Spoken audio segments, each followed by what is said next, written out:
Hey everyone, welcome back to John's Watch. Today I'm taking a look at a new game called Fae Farm. This game was released on Steam on September 8th, 2023.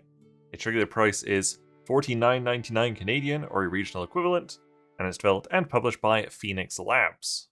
This is a game that's a little bit like something like Rune Factory. It reminds me a lot of Harvestella, which is a tremendous game. The store description says, escape to the magical life of your dreams in Fae Farm, a farm sim RPG for 1 to 4 players. I'm just playing by myself, obviously. Craft, cultivate, and decorate to grow your homestead, and use spells to explore the enchanted island of Azoria. So I've played about an hour and a half of the game, I think, so far. I just wanted to get a feel for it, because, you know, whenever you do a farming game, the first lot is spent, learning how to hoe the fields and plant corn and stuff like that.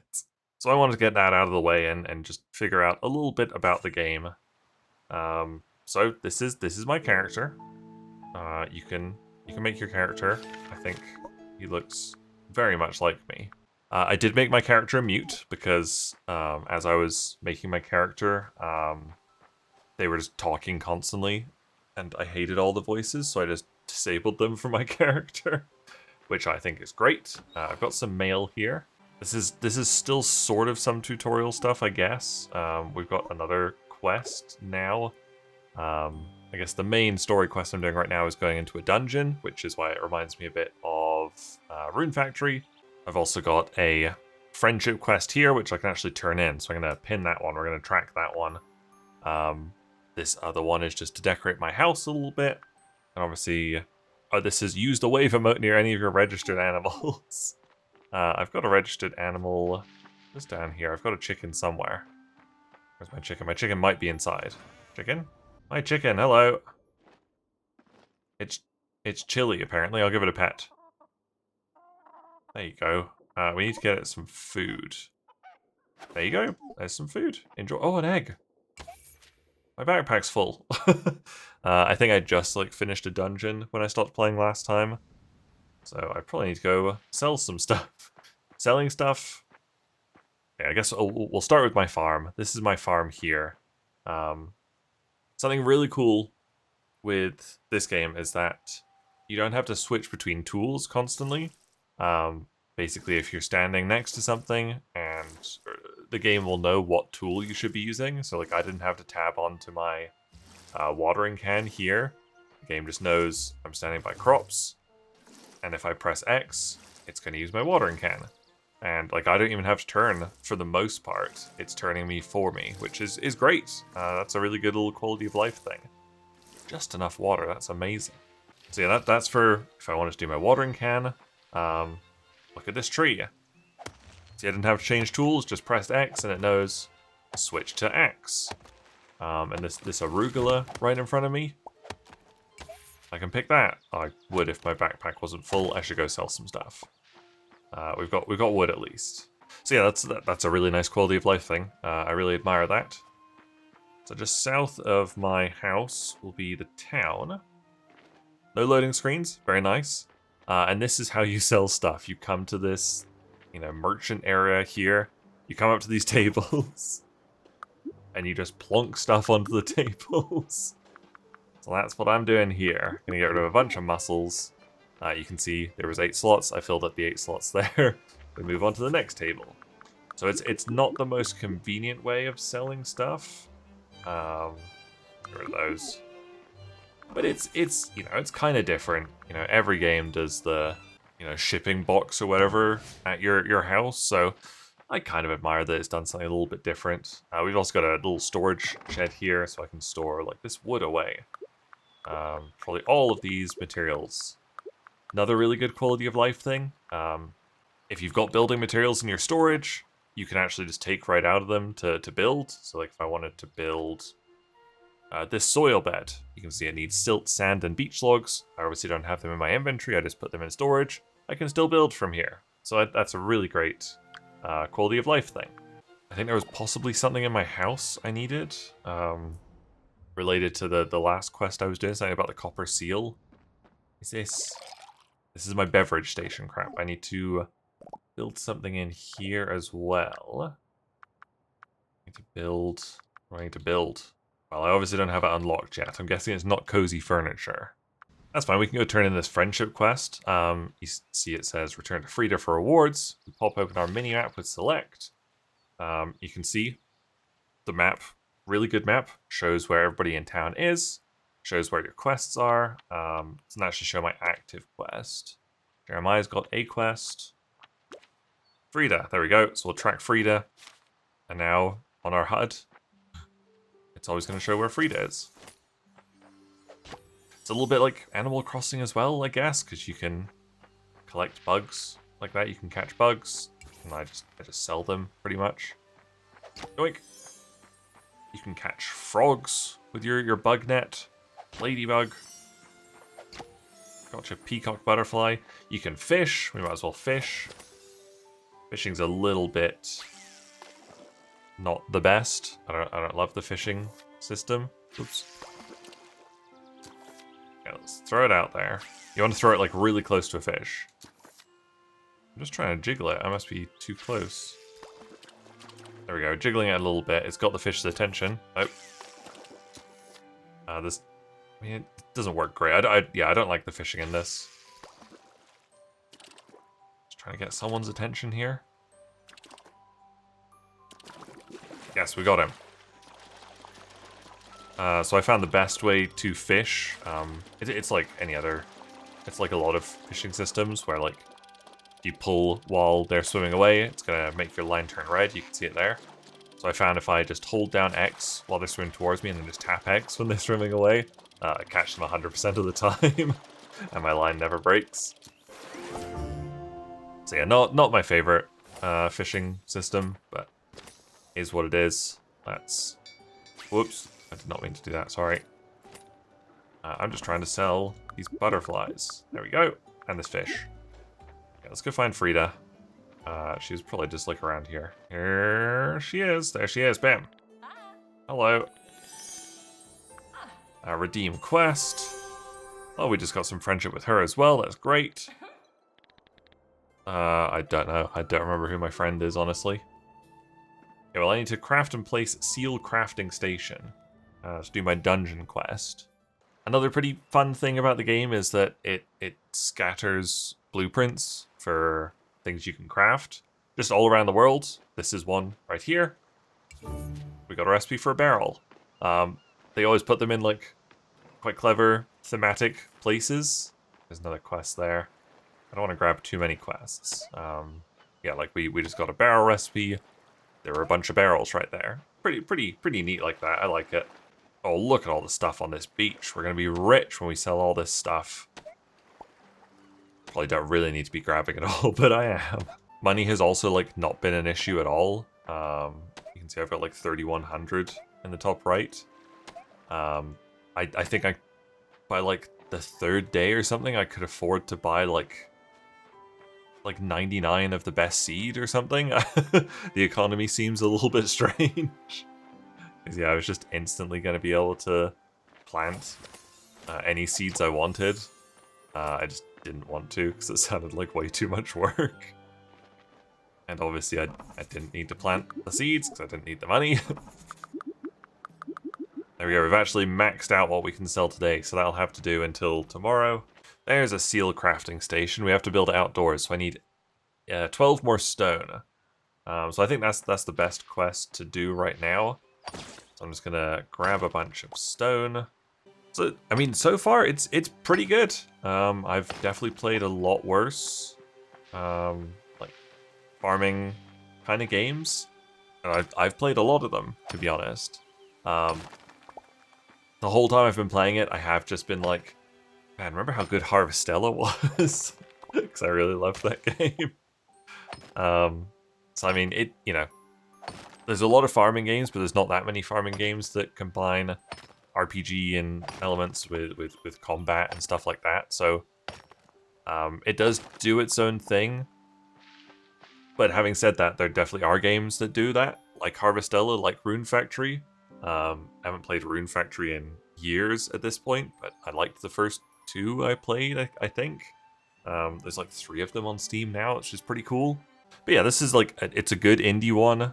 It is $50 Canadian. Like it's pretty expensive for an indie one when I think like Rune Factory is like either the same price or slightly more. Harvestella I think is like full AAA price. Or maybe it wasn't. Maybe it was only like 60 Canadian.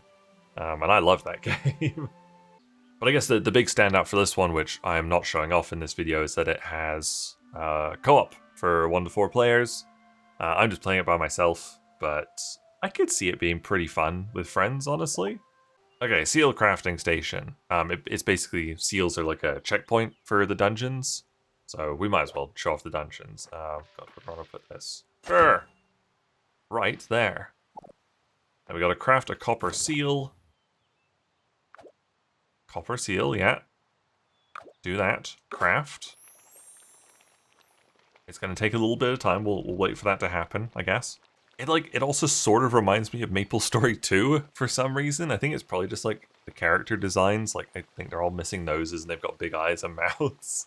So yeah, it does make me think of MapleStory 2.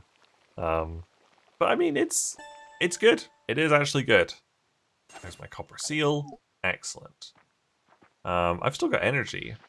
So let's go see Cleo for my reward. Cleo, there she is. She's down at the beach. Cleo.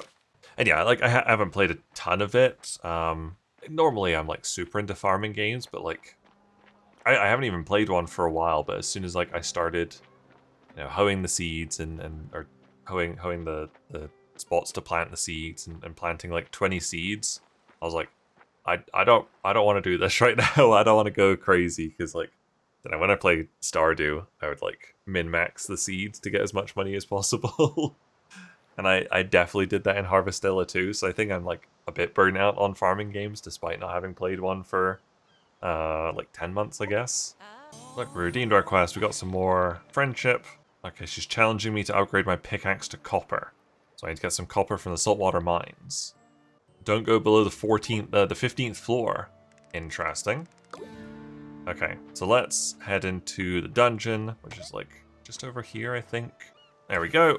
Look at that little crab. A blueprint. A simple rope fence. Great. Can I catch this guy? Oh no, he's gone. Let's pop on in. So without a seal, like if you go to like the 5th floor or whatever, and then you come back out, next time you go in, it'll just have reset to the 1st floor. So you can see in the top right, that's how you progress through the dungeons. You uncover the switch, or place a dungeon seal. I think we want to do that when we want a checkpoint. So basically, I just look around for things I'm actually going to want to break. There's no ores before like the 3rd or 4th floor. So I'm just going to do these. I think these ones give coal.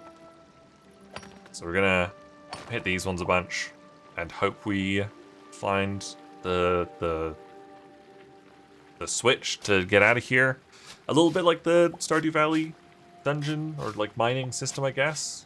You had to like find the in Stardew you had to find the ladder underneath things.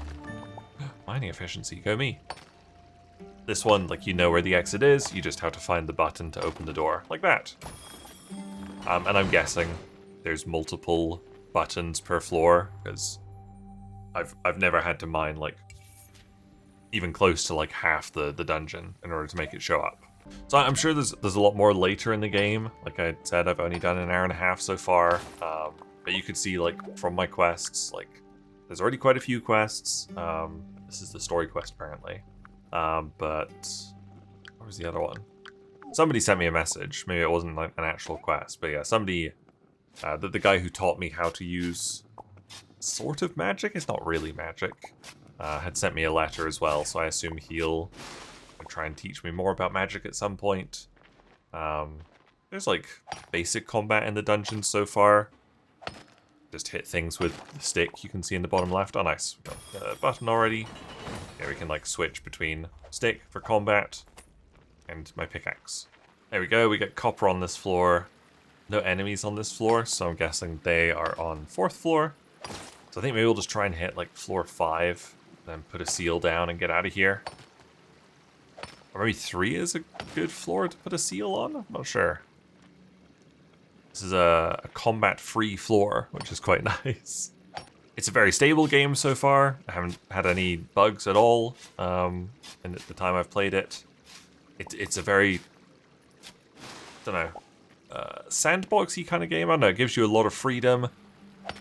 You could see me like jumping around outside. You can literally jump onto the roofs of all the buildings in town and literally just run along the rooftops. Like, I admire that kind of platforming and that kind of freedom.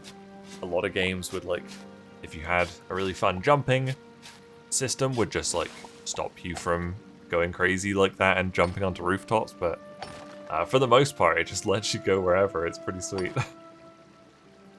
Okay, you can see my energy is low in the top left, so it's advising me to eat a mussel for 5 energy. I don't want to do that. I'm gonna try and get quite close and hopefully get onto the next floor. And if not, we'll just put a teleporter, I guess, and leave. I was hoping to put a teleporter on floor 5. We can just break... Oh, no.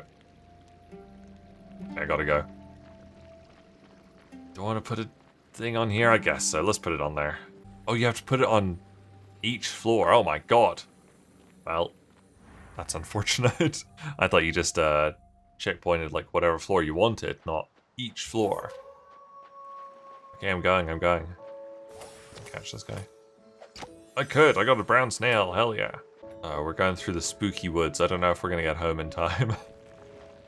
I think my home's, oh god. We gotta switch to combat and blast these.